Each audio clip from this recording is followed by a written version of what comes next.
I wanted to read an excerpt from the Book of Zohar, but from before that, I want to talk about what is the Book of Zohar in general, and the Kabbalistic tradition. I give a whole course on that, so I'm not going to do that now. I'll just say a few words in order to give some type of introduction. I'm actually going to, wait, I see Gabriela. Let me write her down too. What's the last name again? Is it VCU? Yes? Yes, okay. Okay, I want to begin actually by reading with you an excerpt from Moses de Leon. Hold on. Moses de Leon is the fellow that who published, well, they didn't publish in those days, who can't think of another word to say aside from published, the Book of Zohar in the 13th century. Let me just one moment find our, here it is, okay. And we'll see it in a second.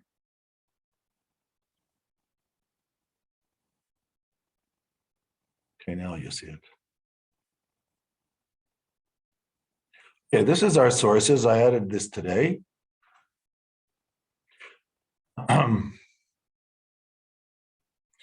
As I said, the name was associated the most with the Book of Zohar as Moses de Leon because he is the one who basically puts it out. Of course, he doesn't claim to the author, well, I'll talk about later, but he does put it out. So he has another book, which is called 400 pieces of silver. If you remember, Abraham in the book of Genesis bought the cave in the field of the patriarchs, what we call in the city of Hebron, for 400 pieces of silver. So that's the name of his book. And where is it? Where did it go? Should be here.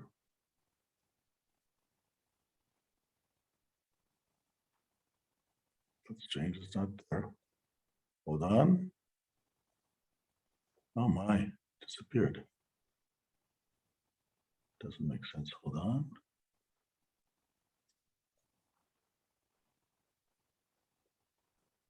Disappeared. Here it is, okay. Let me read to you.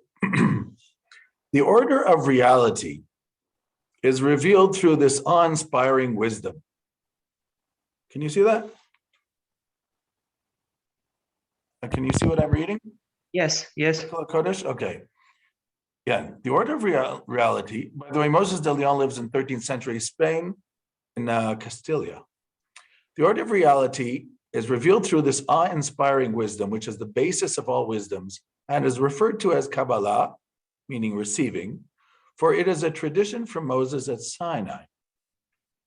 And Moses passed it down to Joshua, and Joshua to the elders, and the elders to the prophets, and the prophets to the men of the great assembly, just like the tradition of the Torah.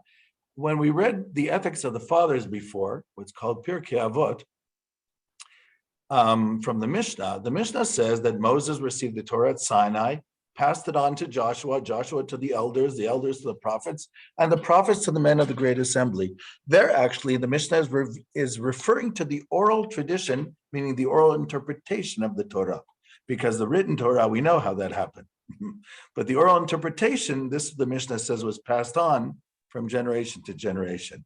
Now, Moses de Leon is claiming that the Kabbalah was also passed on from generation to generation, just like the oral tradition. The only difference is that the oral tradition was written down in the year 200 by Judah the prince, as we mentioned before, Judah the president of the Sanhedrin, in the year 200 of the Common Era. But the tradition of the Kabbalah was not written down at all until, of course, it emerges in 12th century Spain, Provence in Spain. That is the argument of Moses de Leon. Okay, now let's just read it. So he says, so it was passed on from Moses at Sinai Just like the tradition of Torah, they passed this wisdom down. However, the truth is that this wisdom was actually given to Adam when he entered the Garden of Eden and received this secret knowledge. And it was with him until he was sent away from Eden. When Adam died, it was inherited by his son Seth, about whom the verse says he was born in his image. It's the third son of Adam and Eve. And then it was revealed to Noah, the saintly one, who passed it on to Shem, his son, who passed it on to Abraham, our father. Through this wisdom, Abraham served God and kept his commandments. And he passed it on to Isaac, and Isaac to Jacob, and Jacob to his sons, until the later generation stood at Sinai. Then it was given to Moses as well, as we said above.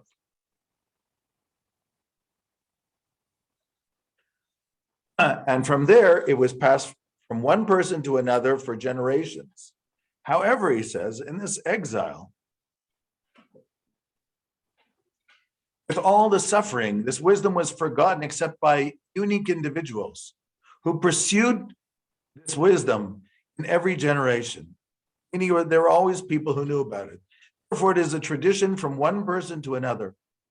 All the Torah, written or verbal, is based on this wisdom. So Moses de Leon, the 13th century, claims that the Kabbalah, well, actually, he seems to make two claims. First, he says the Kabbalah originates from Moses at Sinai, together with the revelation of the written Torah, and of course, according to Jewish tradition, and the basis of the verbal Torah, the verbal interpretation. But he says also the Kabbalah, and then it was passed down, etc. But then he says, in actuality, Adam knew about it when he was in the Garden of Eden, and Adam passed it down to his son, Seth, because the first two, had problems. Cain killed Abel, whatever. So both of them were not deserving. Well, at least Abel was not around. And then Seth passes it on to Noah, and Noah to Shem, and Shem to Abraham, and Abraham to Isaac, who passes it to Jacob, to his sons, and till it reaches Moses at Sinai. Okay, so my question now is, what is the difference between position number one and position number two, which he just presented? Is there a difference between if I say the Kabbalah was revealed from Moses at Sinai, or if I say that Moses was just one of the stations on the way, and it actually was known by Adam in the Garden of Eden and made its way to Moses at Sinai? What is the difference between those two presentations?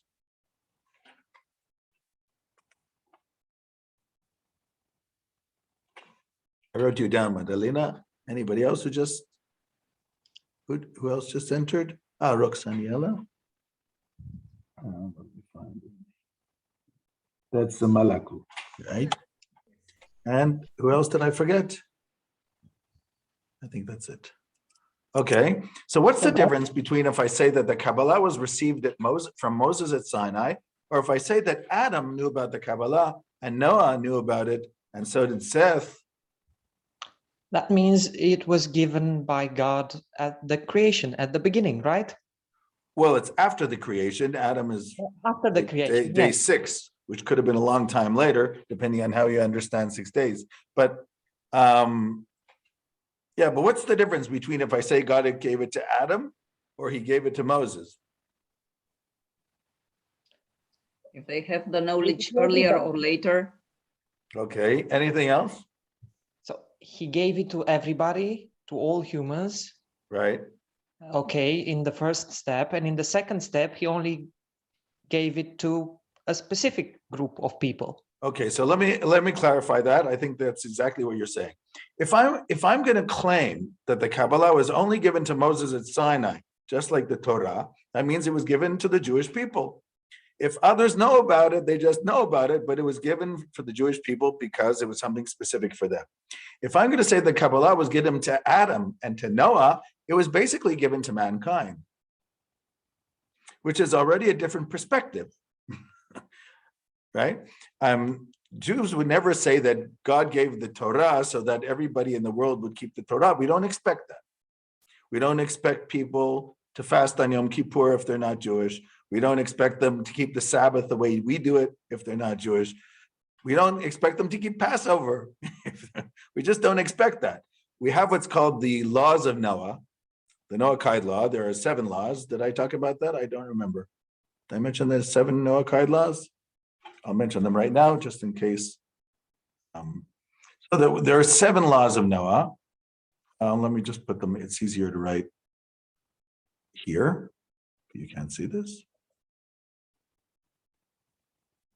Let's go back to this.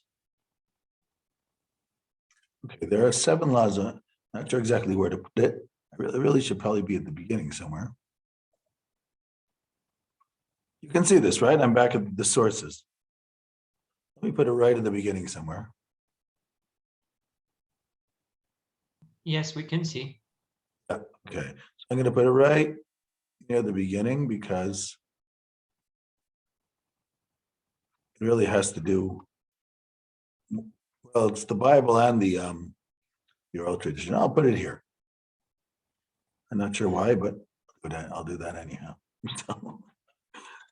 Okay, what are the, it's called the 7 commandments to Noah. Now, this is given according to our tradition, the Tractate of Sanhedrin, after the flood is over. And if you remember, Noah comes out of the ark in Genesis chapter 9, and he gives an offering to God of the pure birds and the pure animals. And then God says to him that he's not going to bring another flood. And he says to Noah also that I've given you now all animals to eat, just like the herbs of the ground. So it appears that until Noah, mankind was vegetarian, which is interesting. Very different from the way they teach it in evolution, where we talk about cavemen all being, eating meat, being meat eaters, carnivore diet. The Bible seems to imply that people did not eat meat before Noah. They brought offerings to God with meat, but they didn't eat it themselves. That's what it implies from chapter 9 in Genesis. And God says to Noah that everything now which moves on the earth or flies, whatever, is given to you to eat, just like I gave you originally the herbs that you can see in Genesis chapter 9. Let's look it up. Should be Genesis 9. I don't remember if we talked about this or not. Here's God's covenant with Noah. Okay, now I'll do stop share and we'll open up again. Okay. God said to Noah and his sons, be fruitful and increase in number and fill the earth. The fear and the dread of you will fall on all the beasts of the earth and all the birds of the sky and every creature that moves and all the fish in the sea. They are given into your hands. Everything that lives and moves about will be food for you. Just as I gave you the green plants, I now give you everything. That means that until now, people did not eat meat. From Adam till Noah, nobody was eating meat.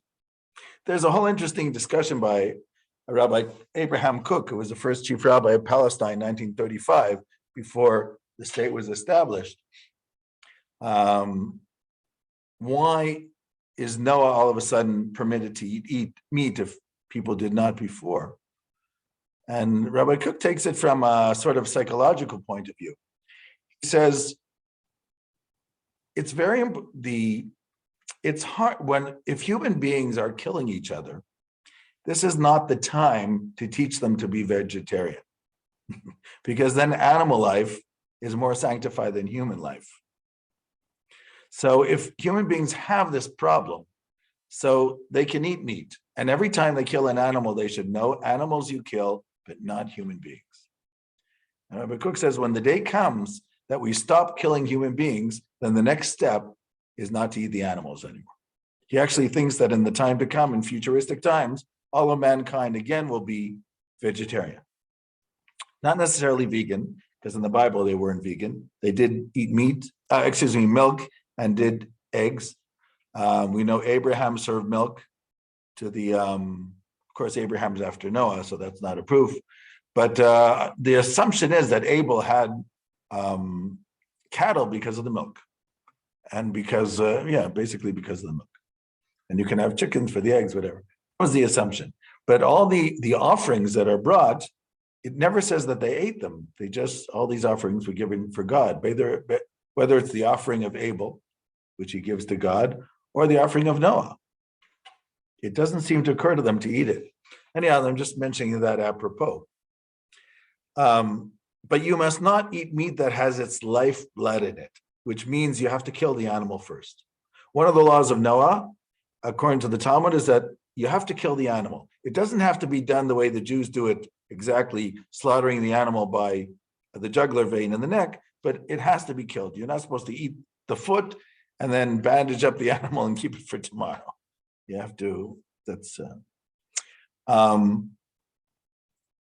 and for your lifeblood, I will surely demand an accounting. I will demand an accounting from every animal, from each human being, I will demand an accounting. Whoever sheds human blood by humans, shall their blood be shed. In other words, there is the death penalty for somebody who tries to kill another human being. For in the image of God has God made mankind. As for you, be fruitful and multiply on the earth and increase it. Okay. And then if it's never again will be flood to destroy the earth, etc. So, 7 Noahide laws, even though most of them are not mentioned here, in our tradition, the 7 are like this. Not to believe in idols. You're supposed to believe in one God and not in idols.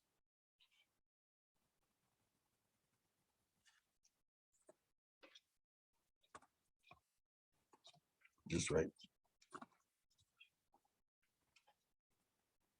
That's number 1. Okay.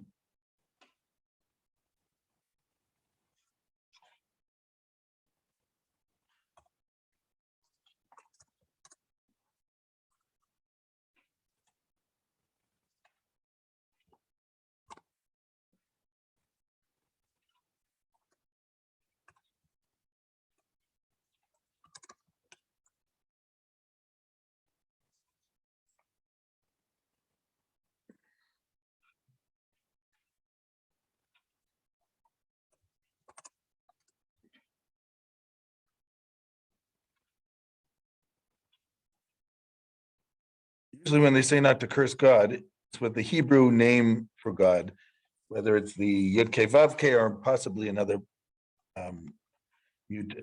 variant of it. Not to commit adultery or incest.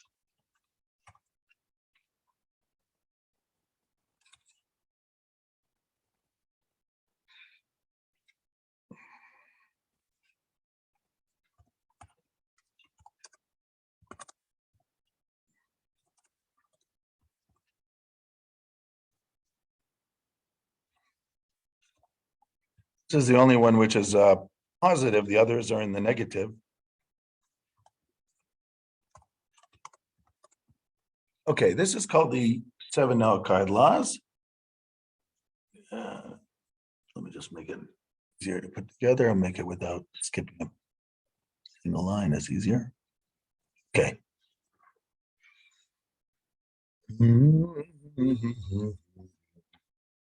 There it is. In the Jewish tradition, anyone on this planet who follows the 7 Noahide laws has a place in the world to come, whether they are Jewish or not. If they are Jewish, they have a whole bunch of others. But this is, from a Jewish point of view, this is the basis of human morality. To believe in one God, not to murder, not to steal, not to curse God, not to commit adultery or incest. Incest is within the family, a brother with a sister, a mother with a son, a father with a daughter, incest. I think there's some discrepancies what exactly in the Hebrew Bible. There's actually a list in the book of Leviticus what is considered ancestral, not to eat the limb of a live animal, and to set up the courts of law, which is the positive command. According to Maimonides, to set up the courts of law according to any reasonable law, which makes sense because human beings have power of reason. And according to Jewish tradition, then, any person who lives by these 7 laws has a place in the world to come, which I think is quite tolerant. There are very few religions who are willing to say that if you don't believe in this religion, you have a place in the world to come. So in that sense, it's quite a tolerant. I've always said in that sense, Judaism is extremely universal because you don't have to be Jewish to have a place in the world to come. You have to be a good person based on these 7 universal laws. And the funny thing is that from a Jewish point of view, it's not the 10 commandments, which are the basis of universal morality, but the Noahide laws. Because remember, according to the Jewish interpretation, to keep the Sabbath is not just to have a day of rest. It's a very specific way to keep the Sabbath, and that's commandment number 4. So I'm just saying that obviously there's certain things here which are into the 10 commandments. At least 4 of them are absolutely similar, right? And there are some things that you can argue. It says not to bear a false witness, but here it's to set up a court of law. Anyhow, the point is, though, that at least from a Jewish point of view, this is what universal laws are based on. And if you remember in the book of Isaiah, it says in Isaiah chapter 2, and I'll show you that right now. Let's turn this to Isaiah chapter 2.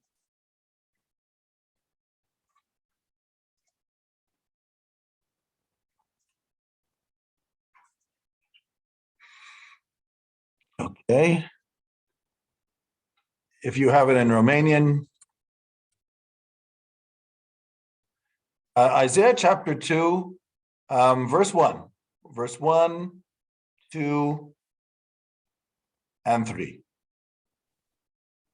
Cuvântul pe care Isaia, from there. Yeah, the son of Amos, yes. Okay. Cuvântul pe care Isaia, fiul lui Amoț, l-a văzut cu privire la Iuda și la Ierusalim.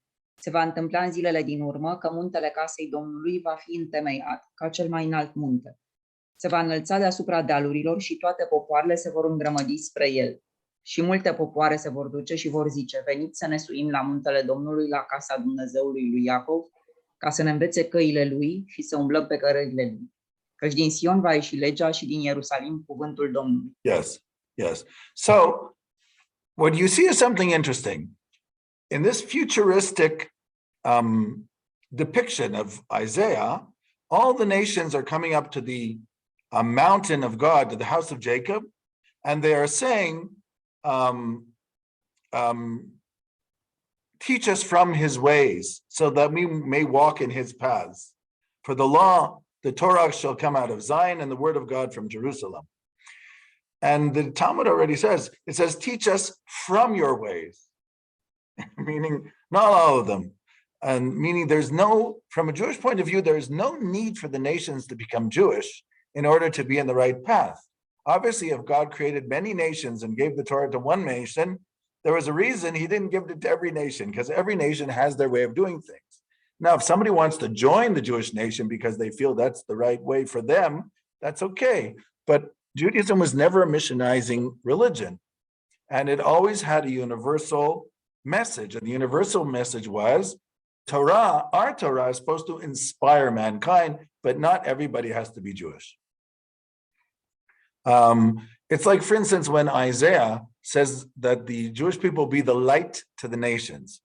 To be a light to nations means there's you and there's nations, right? And also in the book of Exodus, it says, you will, is it Exodus or Deuteronomy? Will be for me, Mamlechet Kohanim, you will be a kingdom of priests and a holy nation. In the Bible, the Jewish people are called a kingdom of priests. Now remember, when you have a priest, then you have the people. So who are the people? The nations. So the Jewish people are called by the Bible the kingdom of priests, which means they're the priests for the nations. But the nations don't have to become all the priests. So this is like an idea that you find within Judaism, that the Jewish message is a spiritual message to the world. and you have the 7 Noahide laws, from which, of course, we cannot enforce them. Every country has to decide by themselves. But I'm just saying it's a message with a spiritual message and a moral message. The Jews have to do it a certain way. The rest of the people have to do it another way. And we never had a problem with this. So, and I think it's unique. I don't know if there are other religions who have that idea, that it's one way for the people who keep the religion and another way for the rest of the world. Meaning there's supposed to be a sort of association and relationship, but it doesn't. They don't have to be they don't have to do what we're doing. Everybody has their own path. So it's sort of, I think you could say it's like there's a maestro and there's people in the symphony. So the person who's playing the cello or the bass, they don't have to be the maestro, and the maestro doesn't have to be the person who's playing the cello or the bass. Everybody has what they're supposed to be doing. And yeah, so I just thought I'd point that out. Now, getting back to what I said before about Moses de Leon. The interesting thing about Moses de Leon, about the way he understands Kabbalah, is that he starts off by saying it was given to us from Moses at Sinai, just like the Torah, and then he sort of like pauses for a moment. If I'm thinking about how he wrote this book, and he says, well, actually, it was given to Adam. Now, the way I understand this is like this. The truth is, we know de facto there are mystical corpuses of knowledge in many nations. Among the Hindus, you have the Veda, and among the Buddhists, you have the Gita, and you had among the Chinese, okay, you have their mysticism is very practical, very often, but they have mystical ways of looking at the human body and medicine and the art of war, etc. And of course, in India, you have yogic mysticism, the way they saw the upper worlds and the chakrot and chakras, etc. And in South America, you had shamanism, and you had this in antiquity. So mysticism is not by any sense something unique to Judaism. But we have our way of understanding this esoteric or this secret knowledge, and other nations have their way of understanding. I think also that various nations have their own way of understanding what you need secret knowledge for. It's also a cultural thing. Jews are very scholastic. We like to think. So we're much more thinking people than we are practical people. And therefore, I would say after the end of the prophets, of the biblical prophets, which was when you might say, used more practical mysticism. After that, Jews were much more interested in theoretical mysticism. And the books of the Kabbalah that are written, let's say, from the 12th century on, with the exception of, let's say, the writings of Avraham Abulafia, which Moshe Idel really contributed a major amount into the study of Abulafia. But I mean, aside from him and a few others who were his students, the main bulk of Kabbalistic literature is theoretical, meaning to understand the upper worlds. Why, what are the upper worlds, and why do you have angels up there, and what do we need them for? What's the difference between an angel and an archangel? And what happens in which world? And what are the levels of the human soul which go beyond, etc. So, in other words, people wanted to know what these things were, even if they were willing to accept the fact they weren't going to experience a spiritual encounter. So the Kabbalah in the 12th century becomes very theoretical and continues that way for centuries, I would say, up to today. It doesn't mean that we didn't have people who were interested in direct experience. There always were people like that. But the bulk of the literature was not about that. So I'm saying the Jewish Kabbalah in that sense is very interested in theory. The Kabbalah, for instance, has a lot about the human body and understanding the human body, but it never occurred to them to draw medical conclusions out of it, because why? You can just study medicine. That never occurred to them. Whereas the Chinese, for instance, you have the Book of the Yellow Emperor, which is the beginning of Chinese internal medicine. And it's basically a mystical way of looking at the human body based on the, the meridians that flow through the body. And these pathways are energetic pathways, which are only peripherally connected to the various members of the body, organs of the body. When you talk about the meridian of the bladder, it starts in the head. Right?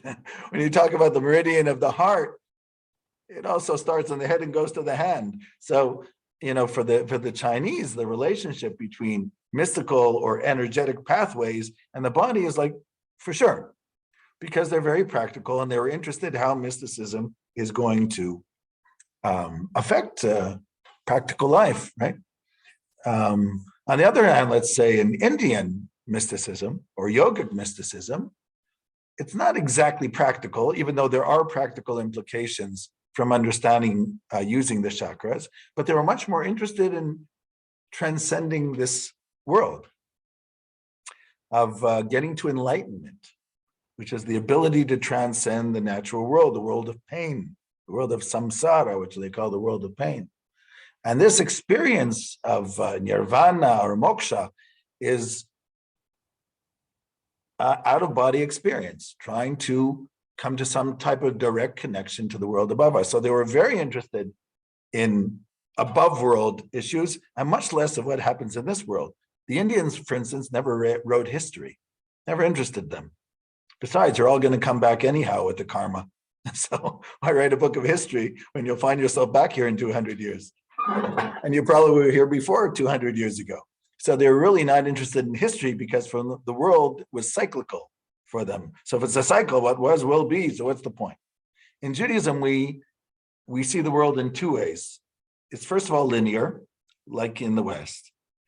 But certain things come back, because remember, every year we celebrate Passover at the same time, and we feel that there's something about Passover during the season that relates to the original Passover.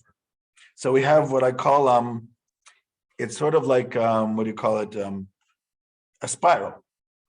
So it goes forward, but it's also going in a circle at the same time. So time is sort of like a spiral. It brings you back to the same point every year, but you are going forward. Whereas for, let's say, the Indians, it's just a circle, because you're born, you'll die, then you'll be born again, you'll die again, you'll just keep coming back anyhow, unless you can break out of this pattern. It's not really going forward. It's the same you. So you have also this idea among the Druze, right? The Druze, which is an Arab religion, which is not Islam. They're in Syria, Lebanon, in Israel too. So the Druze are also have this idea of constant births and deaths, that people keep coming back. The same person keeps coming back. And in fact, they believe in it so much that if a child starts telling about their previous lives, they take them very seriously. And they have all these stories about somebody. I once saw a Druze story about a 10-year-old child who walked over to this woman, explained that he's her husband who had passed away. And he started telling stories about her husband. And then, anyhow, so I think in the Orthodox Church, they don't believe in reincarnation. Am I correct? Yes. So you have, in Judaism, by the way, like everything, there is 2 points of view. So the Jewish philosophers, the rationalists, like Maimonides, did not believe in reincarnation, but the Kabbalists did. So you're okay if you're this way or that. It's interesting. In Judaism in general, we were very concerned about people who did not do the right practice. But if they had the wrong beliefs, we were always more tolerant. Maimonides hated when people thought that God was corporeal. But there are others who are much more tolerant. Okay, so he thinks God's corporeal. So what? That's not going to change the world. So, that's one of the debates from the 12th century. But when it came to practice, we were much more concerned. That's sort of like breaking the red lines.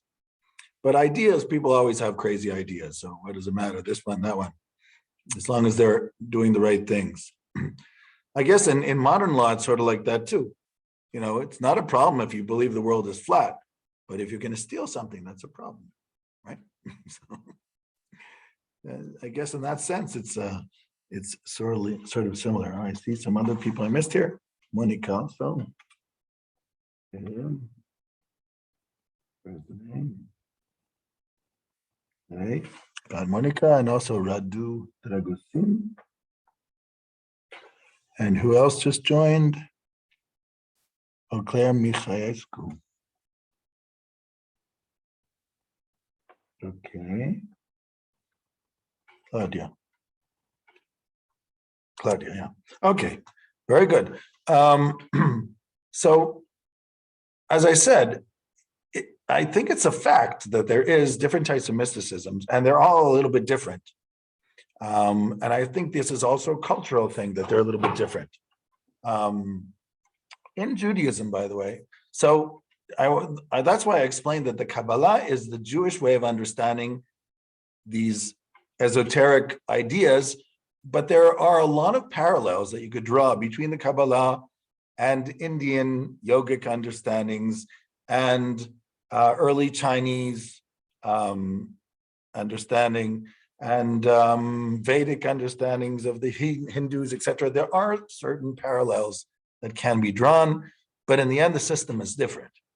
But the parallels are definitely there, and there are a lot of things which can be parallels that can be drawn. On the other hand, the Kabbalah, of course, makes its way into Europe in the 12th century. When I say it makes its way into Europe, I mean among Jews in the 12th century. Among non-Jews, it's the 14th and the 15th century. But among Jews, it's in the 12th century. Now, what does that mean? And how does that relate to what Moses de Leon just wrote for us a moment ago?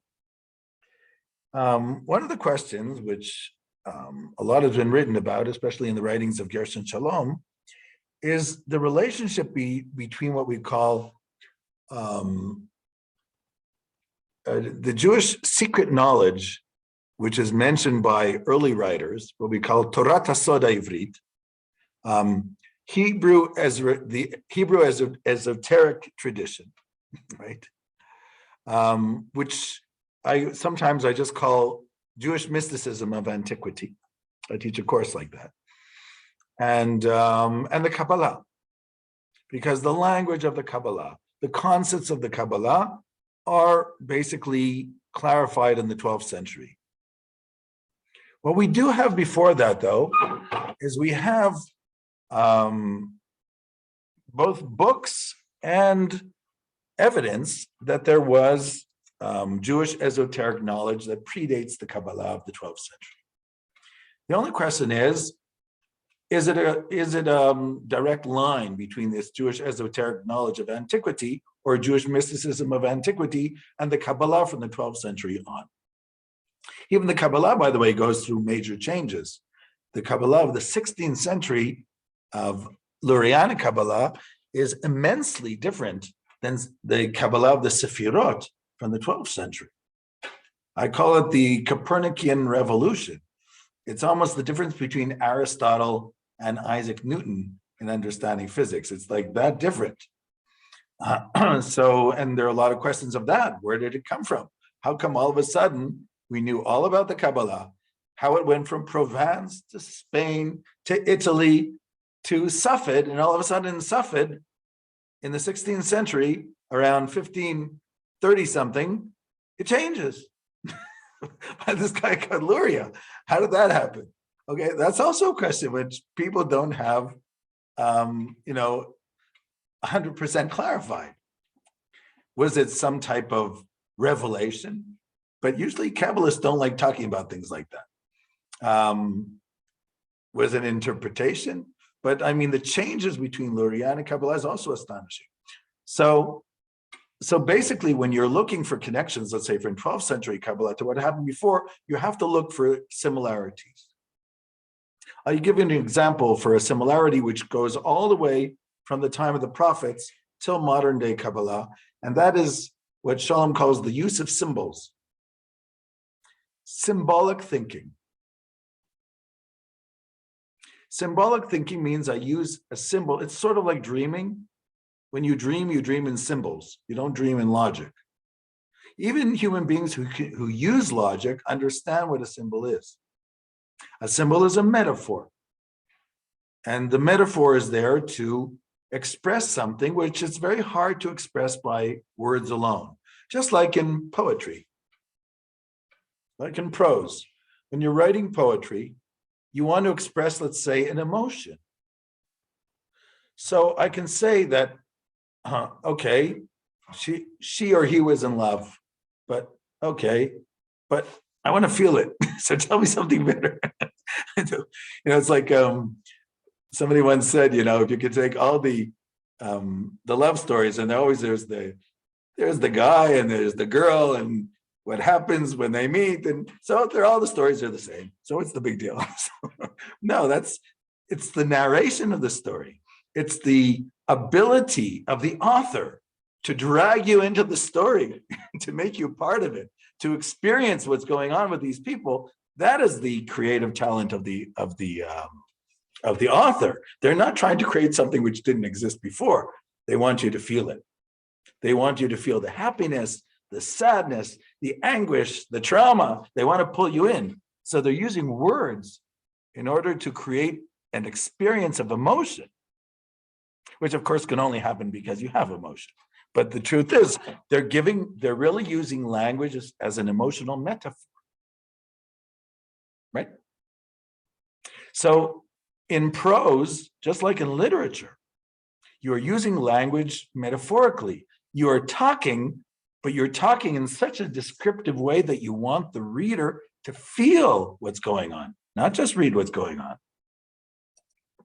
So literature uses language metaphorically in that sense. By the way, the Bible does that too. I'll give you an example. Isaiah chapter 8.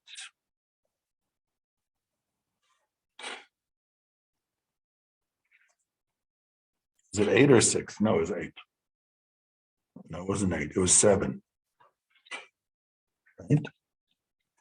By 7? Yes. Achaz, the son of Yotam, the son of Uzziah, was the king of Judah.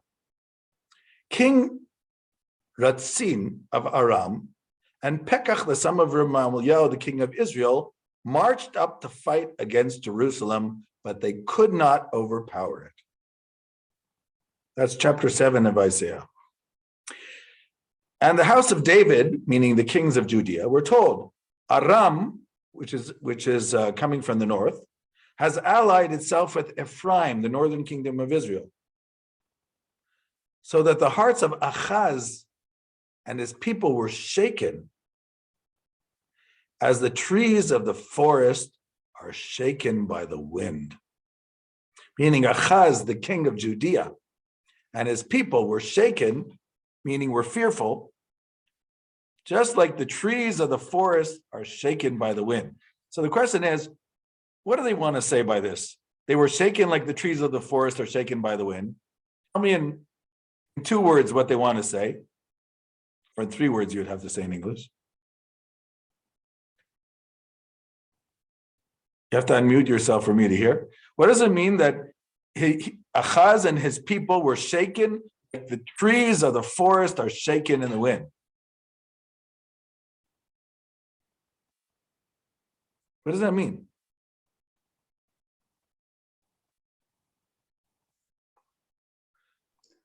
I guess is the intensity of the fear, Exactly. emotion, Right. and Exactly. So Isaiah could have said they were afraid.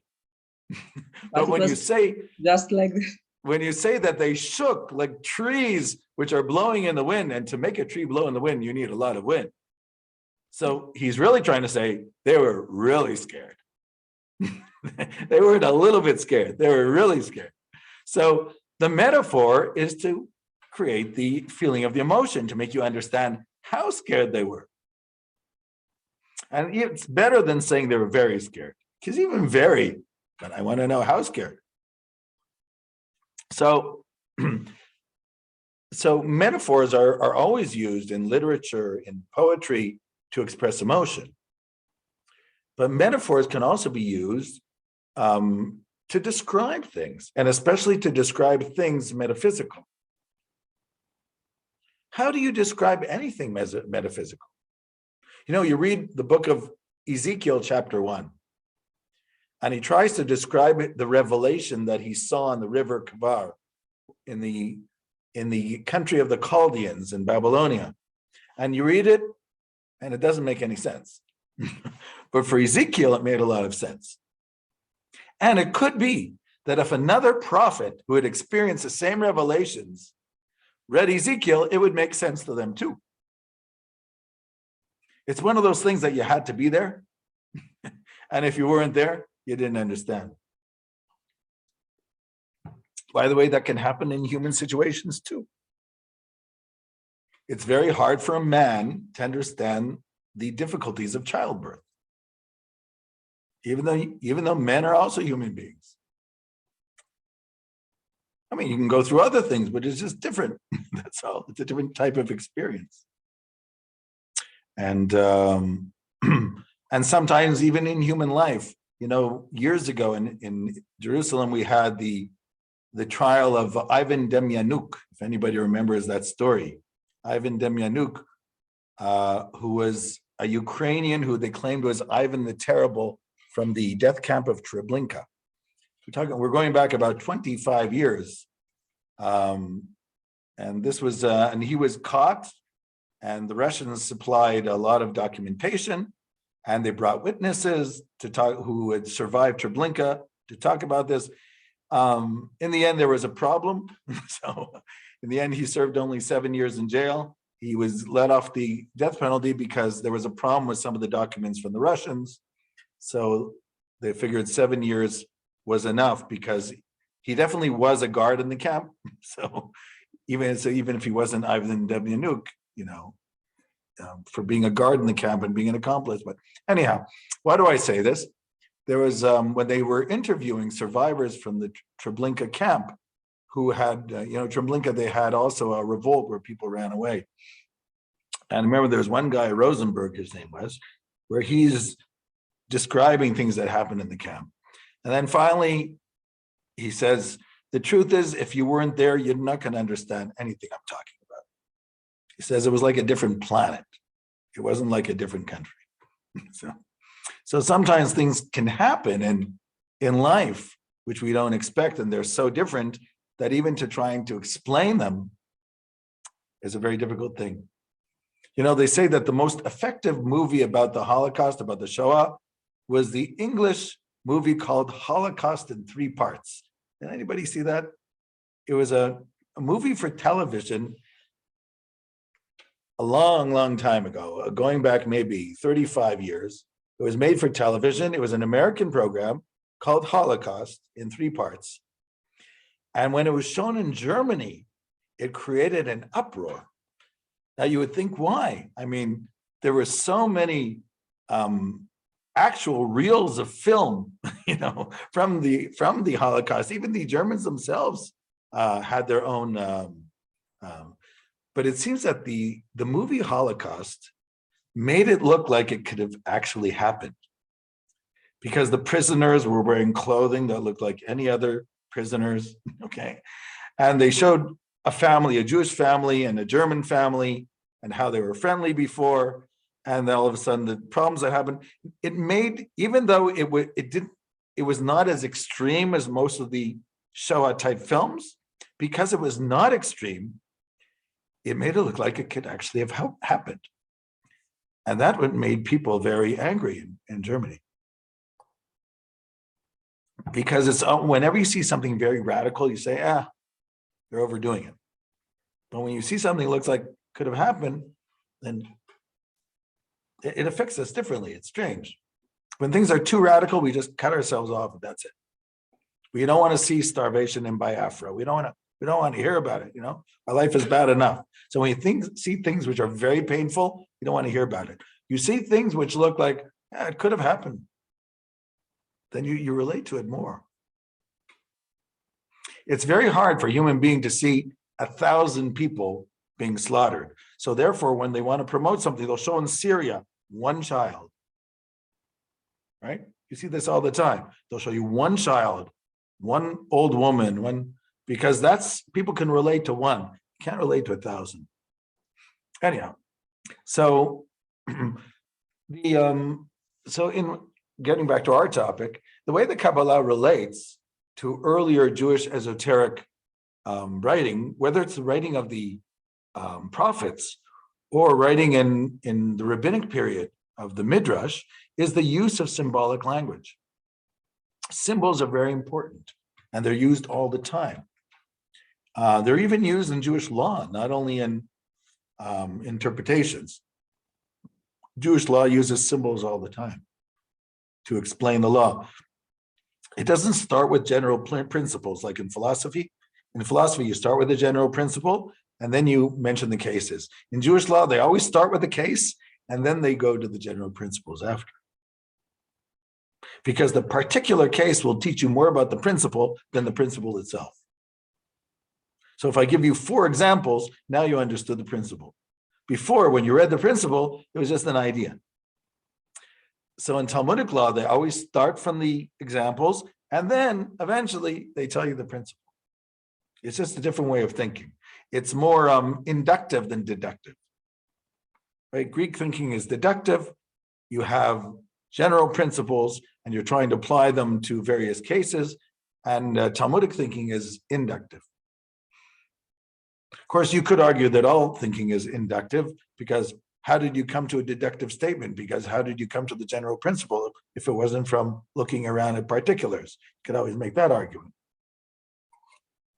When I say that all human beings are mortal, and Socrates is a human being, and therefore Socrates is mortal, how did I know that all human beings were mortal? I never met all human beings.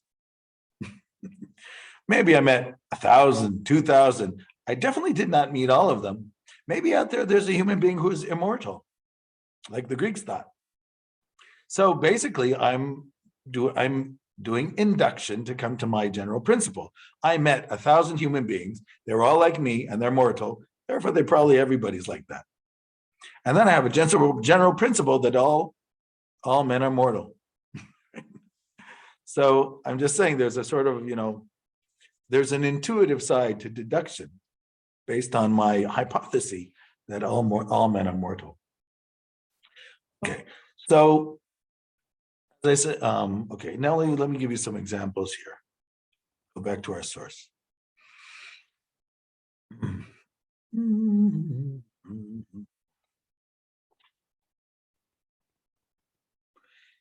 In Talmudic times, and I'll only mention that because I'm not going to talk about the prophets.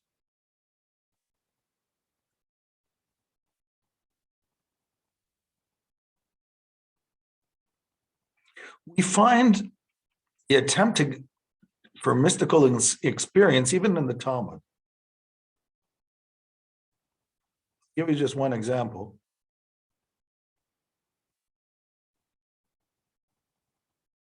This is a tractate of Chagiga in the order of holidays, Moed. So the Mishnah says, one does not lecture on the laws of incest from the book of Leviticus if there are more than 3 listeners, because then people make jokes. And you don't lecture about the works of creation, meaning Genesis chapters 1 and 2, among 2 listeners, only one. You can only teach it to one person. And not about the works of the chariot, which is Ezekiel chapter 1, even to one person, unless he is wise and understanding. So the first one seems to be a different reason. You don't want people to make jokes about the laws of incest, so you only teach it to 2 people at a time. But the works of creation and the story of the chariot seems to be a secret. And therefore, the meaning of those chapters, you only teach it to one person at a time. You can't even teach it to 2, because you want to make sure they understood what you said. And the chariot is even more severe. You can only teach it to one person who you know in advance is wise and understanding, not everybody. Only the select few. So we see from the Mishnah already that there were parts of the Bible which were considered as passages that had esoteric meaning behind them, secret interpretations, that you needed somebody to explain to you what they're really about. Now, when you read Ezekiel chapter 1, that's quite obvious because it's very difficult to understand. The whole chapter doesn't make sense when he describes what he sees.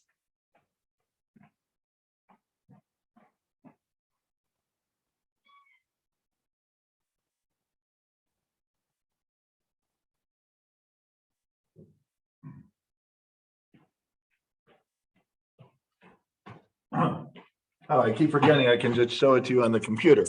I think it's better that way. So again, if you look at Ezekiel chapter 1,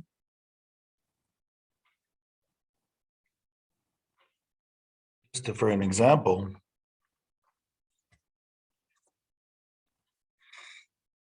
can you see this? Ezekiel's inauguration vision. You see it? In the 13th year, the 4th month, on the 5th day, I was among the exiles by the Kabbalah River. The heavens were open, and I saw the visions of God. On the 5th of the month, it was the 50th year of the exile of King Joachim, and the word of the Lord came to Ezekiel. Okay, so Ilyana, you have it? Just read, let's say, from verse 4 until the end of verse 9. Until 9, okay, including. Yes, and I M-am looked. uitat, okay, from 4, yeah? Yeah. M-am uitat și iată, a venit de la miază noaptea un vânt năprasnic, un nor gros și un snop de foc care răspândea de jur împrejur o lumină strălucitoare, din mijlocul căreia sclipea ceva ca un metal incandescent în mijlocul focului. Tot în mijloc se mai vedeau niște figuri ca 4 făpturi vii, a căror înfățișare era asemănătoare unui om. Fiecare avea 4 fețe și fiecare din ele avea 4 aripi. Picioarele lor erau drepte și talpa picioarelor lor era ca a piciorului unui vițel și scânteiau ca bronzul lustruit. Sub aripi, de cele 4 părți ale lor, aveau niște mâini de om și toate 4 aveau fețe și aripi. Aripile lor se atingeau una de alta. Și când mergeau, nu se întorceau nici în nicio parte, și fiecare mergea drept înainte. Right. We have here an immensely metaphoric or symbolic way of seeing the revelation. It's almost like a dream. In a dream, everything that happens is symbolic. If you dream about somebody who passed away, a mother, a father, grandparent, and you meet them in the dream, they will say something to you, but they'll say it in a way that only you understand.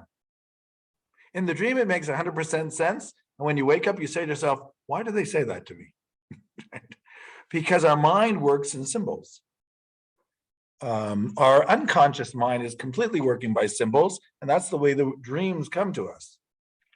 The prophets who are receiving these revelations through their, I guess, unconscious mind and then into their conscious mind, they're also seeing things in symbols, and it's very hard to understand what they're saying. But to give you one example, from verse 4, I saw a windstorm coming out of the north, an immense cloud with flashing lightning and surrounded by brilliant light. If you look at Exodus chapter 20, you'll see something very similar at the revelation of Sinai. Why? Obviously, there's something about this, the windstorm, the flashing light, which somehow represents what's going on when these revelations are happening. So if it happened to us, we would understand what they're saying. But since it doesn't happen to us, we don't understand what the sound and light show is all about. Is it a sound and light show? By the way, it's very common when you check revelations in the Bible. I'm talking about, of course, the Masoretic text, what you call the Old Testament. that in a lot of places where prophets talk about revelation, they use the term cloud, bright light, fire, fog, great noise, blasting of the shofar, all the things that will clog the five senses. And the common denominator is that if you have two bright lights, you don't see anything. If a sound is too great, you don't hear anything. If there is a cloud, you don't see anything. If there's flashing light, you don't see anything. If there's a windstorm, you don't hear anything, which means they are perceiving not through their five senses. It's coming from another place. That's the way I interpret. I looked with my eyes, but I can only see a windstorm and an immense cloud and a flashing light. So I couldn't hear, I couldn't see. But then I saw all these things. You follow what I'm saying? In other words, what the prophet is saying is, I saw, it was not through my eyes. I heard, but it was not through my ears. But he had no other way of saying it because he's talking while he's describing the way he felt while the experience was happening. It's sort of like describing a dream exactly the way it happened to you while it happened. When we describe dreams after the fact, we say, well, it sort of was like this. The prophets do the same thing. Isaiah always says, like this did God say, ko. In Hebrew, the word ko means as this, because they receive this prophecy in sort of a dreamlike state. So it's working with metaphors. So when they talk to the people, they have to say, like this is what God said, meaning this is what he meant. So I know because it happened to me. So this is basically, so there is some type of experience going on. There's some type of metaphors, which is maybe esoteric knowledge. If you remember in the ancient times, in the Book of Kings, the Book of Samuel, they talk about the sons of prophets. Bnei Nevi'im, the sons of prophets. The sons of prophets were not the biological sons of prophets. They were people who were studying to be prophets. They were wannabe prophets. Sometimes they never made it. You have the book in Book of Kings 2, Elisha, the prophet from the northern kingdom, the disciple of Elijah. This woman comes to him and says, my husband was one of the sons of the prophets, her husband who had died. And she was a widow and she had a child. And now she owed money and the creditors were coming to the house and they wanted the money and she didn't have money to pay them. And she asked for help. And he said to her, what do you have in the house? And she said, all I have is one pitcher of oil, of olive oil. And then Elisha said, okay, borrow vessels from all your neighbors. So she borrowed all these pots and whatever she could get. And he said, start pouring. And she started pouring and she filled every vessel in the house. And then she said to her son, is there another vessel? He says, no more. And then it stopped pouring. And then Elisha said to her, okay, now sell the olive oil, pay off the creditors, and whatever's left, buy food for you. So, but the interesting thing there, it says, she was the widow of one of the sons of the prophets. He's called a son of a prophet because he never actually experienced prophecy, but his whole life he was trying. There are some people who never made it, but there are some people who did make it. Also in Kings 2, you have the story of, was it 1 or 2? No, Kings 1. You have the story of Obadiah, who saved 180 prophets in a cave from Jezebel, because Jezebel wanted to kill all the prophets of God, and he had to save them. So these were people actually who did experience prophecy. We don't know their names, but if he saved 180, there must have been a lot of them out there at that time. So some of them did, and some of them didn't. Anyhow, when we go further into the time of the Talmud, so it appears that when the Talmud's looking back, it says there are two mysteries in the Bible, which the real interpretation is a secret interpretation. One of them is Genesis 1 and 2, the creation of the universe. And the second one is Ezekiel 1. Now, when you read Ezekiel 1, you know that the simple meaning cannot be the regular meaning. It's got to mean something else. When you read Genesis 1 and 2, you think that the simple meaning is the meaning. That's why it's more of a smokescreen than Ezekiel. In Ezekiel, you understood that you didn't understand. It's obvious that you didn't understand. In Genesis 1 and 2, you think you understood. That's the problem. Once a person thinks they understood, what do I have to read it again for? But unless you ask questions, when you start asking questions, then you realize you didn't understand. So for instance, in Genesis 1, light is created twice, as you remember. On day 1, it says, let there be light. And there's also firmament, that's it, let there be light. And then on day 3, God creates the sun, the moon, and the stars, right? The sun to light up the day, and the moon and the stars to light up the night. But wait a sec, there already was light on day 1. What do you need light on day 4? And if you're planning to make light on day 4, what did you need the light on day 1 for? Problem number 1. Problem number 2. It says in the Bible, it was evening, it was morning, day 1. It was evening, it was morning, day 2. It was evening, morning, day 3. It was evening, morning, day 4. Why is that a problem? Because we know what an evening and a morning is. An evening and a morning is caused by the earth rotating on its axis vis-a-vis the sun. That takes 24 hours. But according to Genesis chapter 1, the sun was only created on day 4. So what does it mean it was evening and it was morning, day 1? If there's no sun, there is no day 1, and there is no day 2, and there is no day 3, right? So now you have a problem, okay? The story doesn't make sense. When you realize the story doesn't make sense, you realize there's another narrative going on beyond the story. But only until you realize that there's a problem with the story do you realize it's not as simple as you thought. Okay? So these are important questions. When you ask the questions right, then it starts giving you portals to understand that there's something else going on in these stories. So Genesis 1 and 2 was considered secret doctrine, despite the fact that it looks like something you can teach a child, and you can. Ezekiel 1 was also secret doctrine, and it definitely has a problem. It's definitely challenged when you try to read it from a simple point of view. Okay, so we see in the time of the Talmud, these were some of the issues that were had this concept of the secrets. The Talmud doesn't actually tell us what the secrets were, but the Talmud does describe another story about 4 people, scholars of the Mishnah, who were interested in having an out-of-body experience. And this story is told in the same tractate of the Talmud, Agiga, and it's brought not from a Mishnah, but from a Baraita. I think I mentioned the term Baraita before. I have it right here.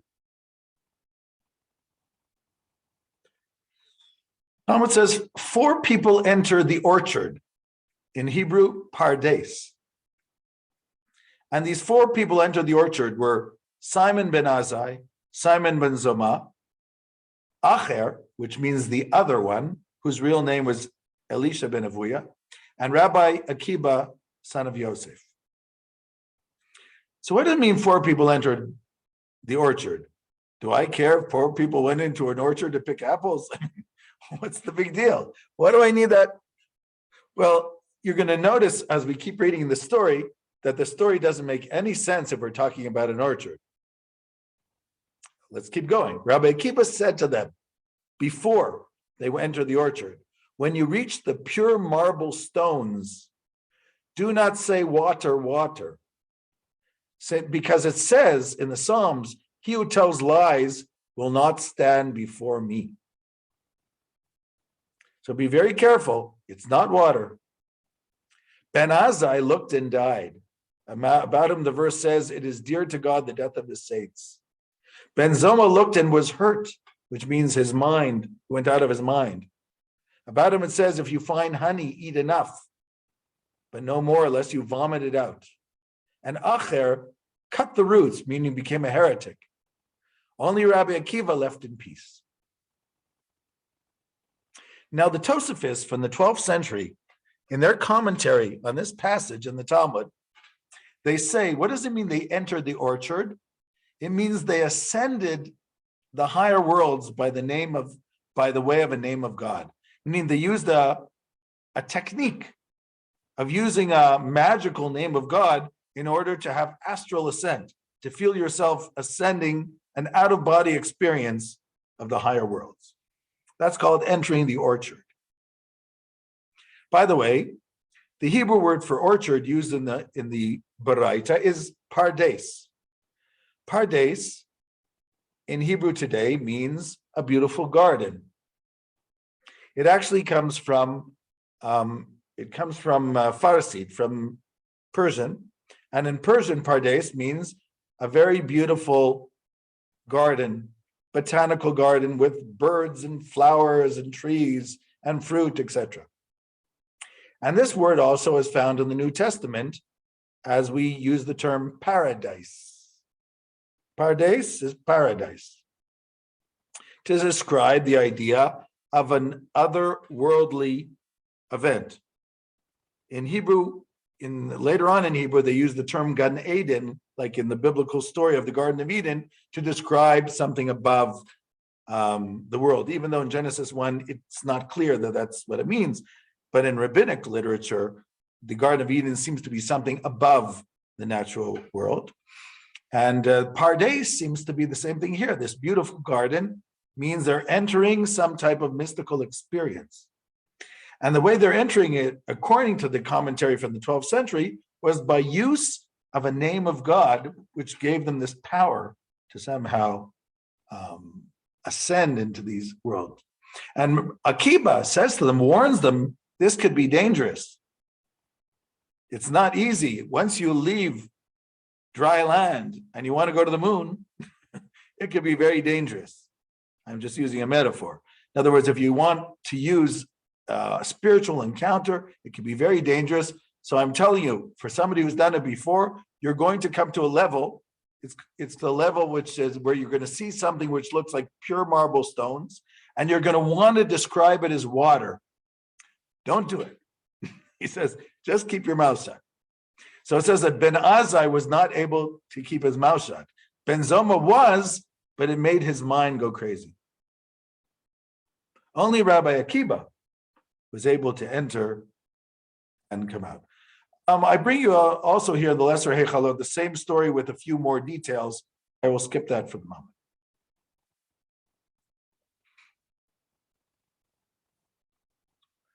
Okay, so in rabbinic literature, you do have this concept, two things. You do have the idea that there were theoretical secrets based on the biblical stories that had to be understood. Creation of the universe, revelation of Ezekiel. You could add to this the revelation of Isaiah in chapter 6, when he's in the temple. But these are the two which are mentioned by the Mishnah. You also have the depiction of these four scholars from the 2nd century after the destruction of the temple who are trying to gain some type of insight of the higher worlds, despite the fact that it's after the time of prophecy, definitely from a biblical point of view, Jewish biblical point of view, but they still and there's no more temple, and they still want to get some type of astral experience, out-of-body experience, what we call a mystical experience. So I think it was Mircea Eliade who once said that mysticism is the longing for the Garden of Eden, to be back in that existence where the word of God is heard in the garden. So anyhow, so what is the Kabbalah? There's a lot to say, and I'll try to be brief. Even if we are going to take Moses de Leon seriously and claim that esoteric knowledge from Judaism or mystical knowledge like the Kabbalah existed before and is just changing its narrative a little bit, you have to look for the connections, the thread that connects the various corpuses, the various books. The earliest book that we have of Jewish mysticism is called the Book of Yetzirah, the Book of Formation, probably put into book form at the end of the Second Temple period, around the 1st century. There are many opinions about the Book of Yetzirah. Some make it as early as the 2nd or 3rd century before Common Era. Some make it as late as the 9th century, because the first commentary on the Book of Yetzirah was written in the end of the 9th century, early 10th century. But that doesn't mean that the book wasn't around before. So Yehuda Liba says around the 1st century, and I think it makes sense. We also have proof that the book was not before 332 before the Common Era, because it does have a Greek word in it. And the Greek influence on Hebrew only starts about 100 years after Alexander of Macedonia conquers the Middle East. And then all the Middle Eastern languages are influenced by the Greek language under the Seleucid and Ptolemaic kingdoms. So, for instance, the Book of Yetzirah, you have the word avir, which is used in modern Hebrew for air, which of course comes from the Greek. Arrow is from the Greek. So if you have the Hebrew word avir comes from the word air, from Greek. The Hebrew word for wind in the Bible is ruach, but there is no word avir in the Bible. And you do have the word avir in the Book of Yetzirah.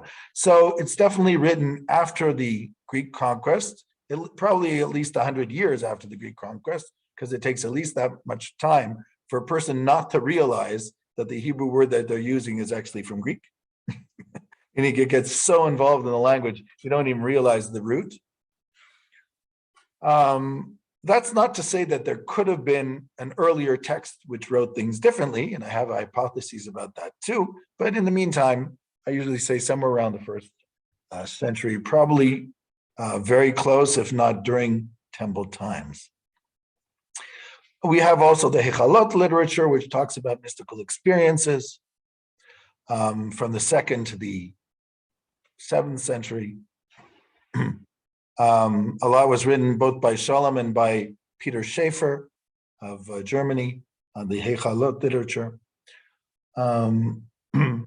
Then, of course, in the 12th century, what we call modern-day Kabbalah, meaning the specific language of the Kabbalah, which I don't know if you're familiar or not. I think Felicia teaches a course in Kabbalah, doesn't she? Or the history of Kabbalah, no? I thought she did, because that was her dissertation now. But, next semester or next the next semester? Oh, okay. So next semester you'll know all about this.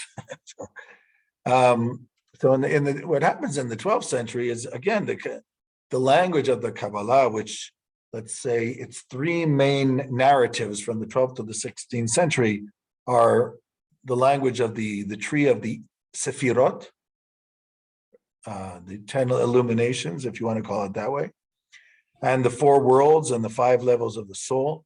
So these are things which are common denominators among the language of the Kabbalah from the 12th to the 16th century.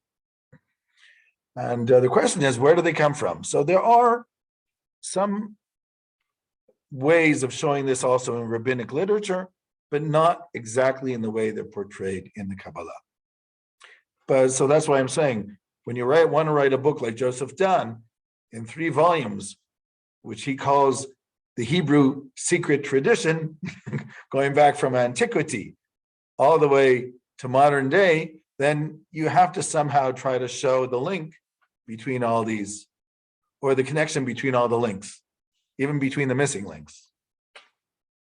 So in the 12th century, again, starting from Abraham ben David of Poskier, which you'll probably learn about in Felicia's class, you have again the introduction of Jewish esoteric secret knowledge, already known as the Kabbalah, and by his son, Isaac the Blind.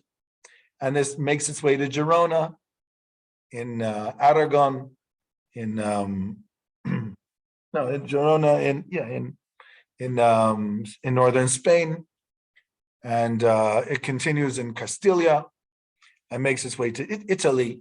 When it makes its way to Italy, by the way, then for the first time you have Christian Kabbalah.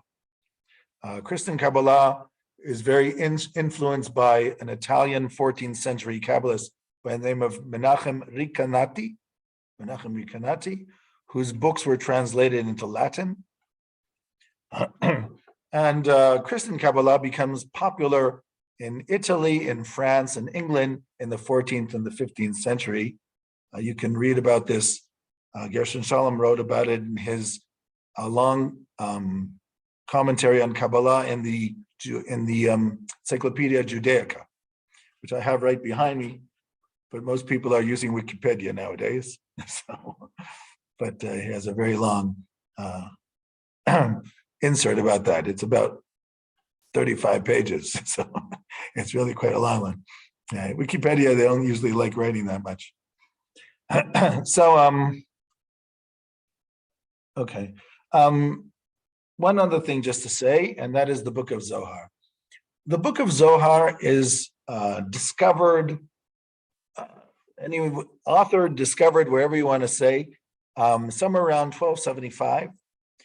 It is actually the second book of the Kabbalistic era. The first book is the Book of Bahir, which is made available in 1176 in Provence. It's a book which seems to appear to be the missing link between Midrashic thinking, of rabbinic thinking, and the Kabbalah of the 12th century. The only problem is that we don't have it from before the 12th century. So there's no way to know if you have a missing link when that missing link showed up later. But there are those who say it's based on an earlier work. And the Book of Zohar is even more of a mystery. It is basically put together by Moses de Leon, who I mentioned before, who lives in Castilla. And this is somewhere around 1275, anywhere between 1275 and 1280. The Zohar is put together. There are many theories about the Zohar. Early theories of the 20th century ranged between those who said Moses de Leon was the author, or who claimed that, of course, according to the narrative of the Zohar, it's Rabbi Shimon Bar Yochai, who was a student of Rabbi Akiba from the end of the 2nd century. He is you might say, the hero of the story. And his students, they're the ones who are mentioned in the narrative of the book. That's why in traditional circles, they attribute the Zohar to the 2nd century and just say that it was discovered in 13th century Spain. In the academic circles, there are a few hypotheses. The theories are, in my opinion, will still evolve. There was a book written by Boaz Hus called Zohar Rakia. The whole book is about how the Zohar was put together, but again, based on theories, and mostly he was also more interested in how it became book form. Because before there's a printing press, things are fluid, because they're copiers, and the copiers add things, and somebody copies the copy, doesn't realize there was something added, and so things become very fluid until the printing press. Because once you have a printing press, that's the way it is. The printing press becomes the final editor, even if it's by default. That's one of the arguments in his book, Zohar Harakia. The Zohar was only printed for the first time somewhere at the beginning of the 16th century. So from 1275 to the beginning of the 16th century, it's quite fluid at that point. So what are the theories? So the early theories, like by Shalom and two different parts of his life. So at one point he said that possibly the Zohar could be attributed to Shimon Bar Yochai and then added to, and then he changed his mind and he said it was Moses de Leon. Yehuda Liebes and his colleagues in his article, Origins of the Zohar, claimed that the Zohar had 6 authors, all living in 13th century Spain, of which Moses de Leon was only one. There was an interesting article written by Israel Tashma in 2000 in his book, Haniglesha Banistar, which means the revealed within the secret, where he did an analysis of Jewish law found in the Zohar, meaning halakha.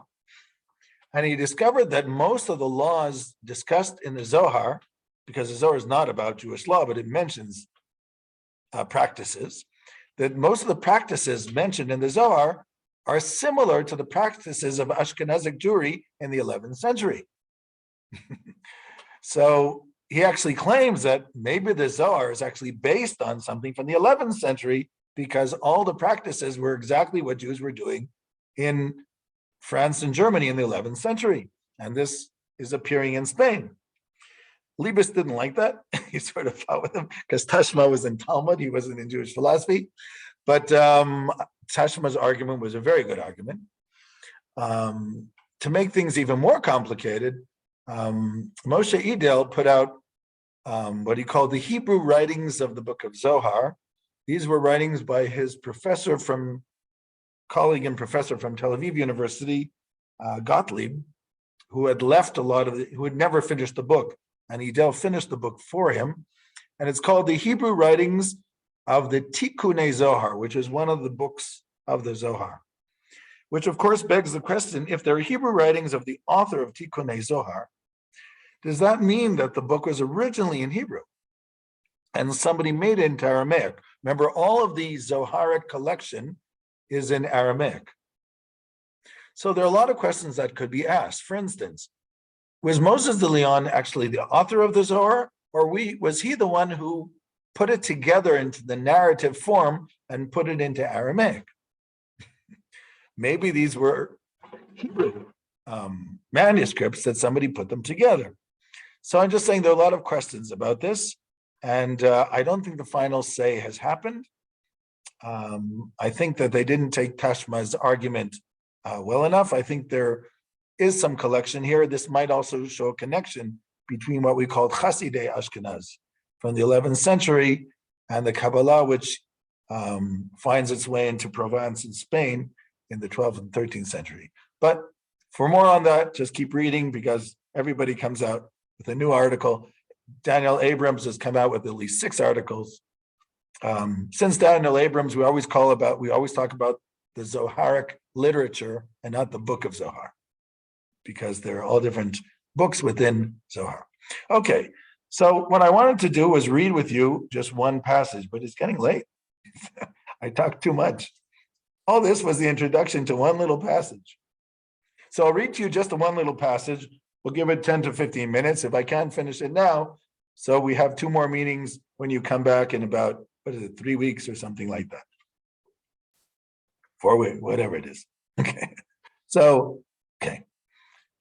This is a passage from the Zohar on what we just read, the pericopa of the week last week, 2 weeks ago, in Vayigash, when Joseph and Judah says to Joseph, tells him the whole story, and then Joseph reveals that he is Joseph, the viceroy of Egypt, whom his brothers sold to Egypt when he was 17 years old. And then it says in the verse in Genesis, the voice was heard in Pharaoh's house that Joseph's brethren had come to meet him. So in Hebrew, the voice was heard.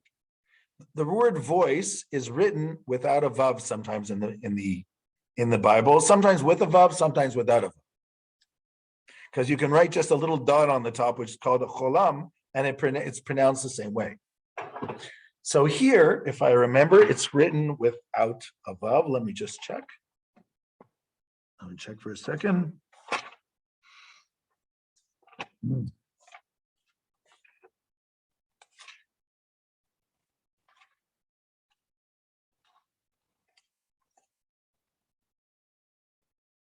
It's written without a vav, that's correct. Here, most of the place in the Bible, kol is written with a vav. Here it's without a vav. And the voice, I even wrote, kol without a vav, was heard in Pharaoh's house. Rabbi Abba, by the way, lives in Judea after the destruction of the temple in the end of the 2nd century, beginning of the 3rd century, and he is a student of Shimon Bar Yochai. Rabbi Kippah opened the discussion and said, it says in the Psalms, my soul yearns for the courtyards of God's temple. My heart and flesh I call out to the living God. Right, King David says. Come and see. When a person prays their prayers before their master, They must first recite blessings every day and pray before their master at the proper time. The prayer that they're referring to here is called the silent Amidah, the silent standing prayer, which we say 3 times a day. It's called the 18 benedictions. The Shemoneh Esrei, the 18 benedictions. They're actually 19 because one was added after the destruction of the temple, but it's called the 18 still. I call that the Wednesday Bridge Club, which meets every Monday. So, it was called originally the 18. Today it's 19, but they still call it the 18. Okay, but it's considered the main part of the service in the morning, the afternoon, and the evening. So when a person prays their prayers, which means this silent prayer, for their master, they must first recite blessings, and we do say blessings at the beginning and the end before we ask for something. And pray before the master at the proper time, as it says in Daniel, morning, afternoon, and evening. The prayer and the requests are needed daily for man to unite with them. We need the prayer and the request to unite with them. We have learned that one who prays before their master should not hear their voice, meaning your voice should not be audible. You move your lips, like it says about, we mentioned it about Hannah, the mother of Samuel. It says her lips were moving, but her voice was not audible. Only her lips were moving, but her voice was not audible. So it says you should not hear the voice, the prayer. For if they hear their voice, their prayer is not accepted. So the Talmud doesn't go that far. The Zohar says that if your voice is audible, you ruin the prayer. Because the whole idea is that you want the voice to go through your soul. You don't want it to go through your lips. You move your lips because if not, you're just thinking. So you have to move your lips. But for the Zohar, you see, in Jewish law, and according to the Talmud, it's that you're supposed to be silent when you say this prayer, but you can hear it yourself. You're just not supposed to say it so it's audible to others. But if you want to hear it yourself, that's okay. For the Zohar, you're not even supposed to hear it yourself. I didn't mute myself. That's the way you're supposed to do it. If you want to say, blessed are thou, or Lord our God, you're supposed to say according to the Zohar, and you don't hear anything. You're just mouthing the words. The Zohar says the reason why you do that is to realize that you're praying with your soul. You're not praying with your mouth. That's what it wants to say. So the prayers and the requests are needed daily for man to unite with them. We have learned that one who prays before their master, you should not hear their voice in their prayer. For if you hear your voice, the prayer is not accepted. What is the reason? Because prayer is not the audible voice of a person. The audible voice is not real prayer. What is the real prayer? There is another voice which is dependent on your voice. The voice that one hears is kol with the letter vav. The unheard voice is kol without the letter vav. Of course, you could make the argument that, okay, I'm using my voice, but I realize there's another voice. You could, but I'm just saying the Zohar is going a little bit more extreme and saying you shouldn't be audible at all, so that you should realize that you want to connect to the inner voice. And everything you're doing is to push you to connect to that inner voice. You can already see that this is already a very esoteric text. It's a mystical text.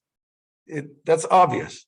And you know, the Midrashim, the rabbinical interpretations, the non-halachic ones, sometimes they seem mystical and sometimes they don't. Zoharic texts always seem mystical. You can't miss it. Everyone, you know, has this side to it. It's almost like reading Indian texts of the Vedic texts or things like that. Maybe not so much, but there is something a little bit similar. So I wanted to give you just a feeling of a Zoharic text. I think that's enough for now. I don't want to go for too long. Is there anybody I forgot to mention? I mean to write down. I think I got everybody. Wait, Monica, did I write you down? Let me make sure. I think I did. Okay.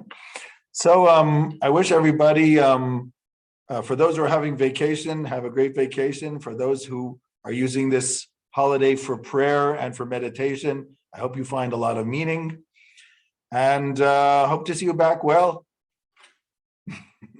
Shalom, everyone. Bye-bye. Thank you very Thank you, much. sir. Bye. Bye.